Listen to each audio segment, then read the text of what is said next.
Hello everybody, Lunera here and welcome to Otterly DIY. So today is the fourth video of 5 of the Christmas series and we are going to be making the Soul Crystal Baubles.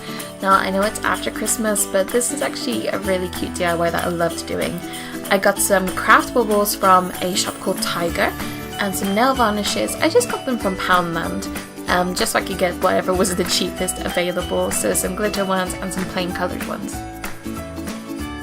Now I'd suggest for this using a bowl or something that you don't really care about, because as you can see the nail varnish does leave some excess and it's a little bit hard to get off. So to start with, you're going to tip some of the nail varnish into the water. I'd say use a nail varnish you don't really care about, hence why I bought some cheap ones from Poundland.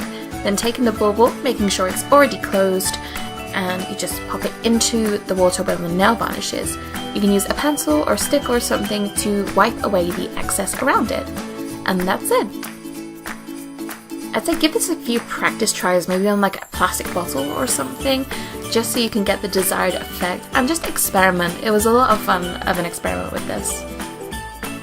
Now taking the bauble and ensuring it is still closed, just get a pair of scissors or a scalpel and just score around where the opening is. The reason that I say just score around this is I found the first time I did it, when I tried to open it without doing a score, it did ruin the nail varnish and then it didn't match up afterwards, which was really annoying, so I wanted it to stay as it was. Scoring really helped to do that. Next, getting a coloured piece of card, we're going to draw the small symbols that go onto the soul stones, and this you're going to have to do 2, so you can have them on either side of the bauble. You can just do 1 if you want, but I found it really nice that when obviously the baubles spin around, you could see both sides with the soul crystal symbol on them.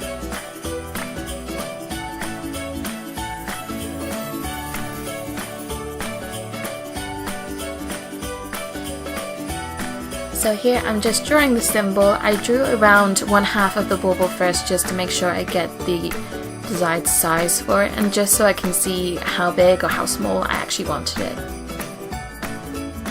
And then using a scalpel, I decided to cut out the inside of it. I'd say with this kind of card, it's a little bit tough to do, so have some patience. And then using a glue gun, I'm just gluing the symbol onto the bauble itself. I tried to get them in roughly the same place. Note that with the glue gun, it can be a little bit messy, but it did stick to it very well. And there you have it. This is one that I made for the Bard Soul Crystal. And now you can either leave it like this or you can fill it with some treats.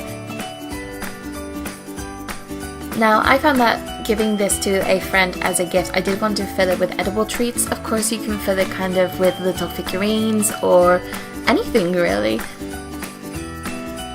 So just taking them, you're going to use both halves and cup them as so. And this I found easier for afterwards when I was filling it and to close it, because if you do it in 2 halves either side of each other, when they go together like so, it's a lot harder to do. This was the easiest way I found. And so just closing it, it should seal back together, and you can twist them just so you can make sure that it all lines up again.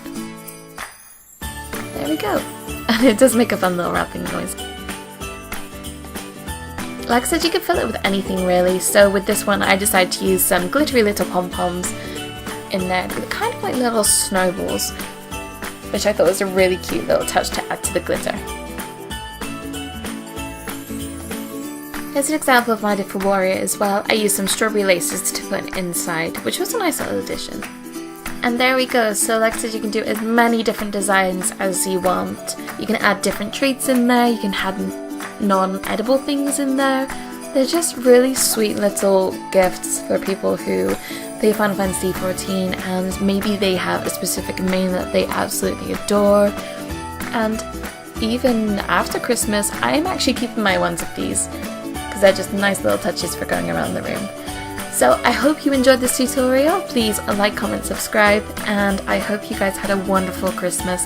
Thanks for watching. Bye!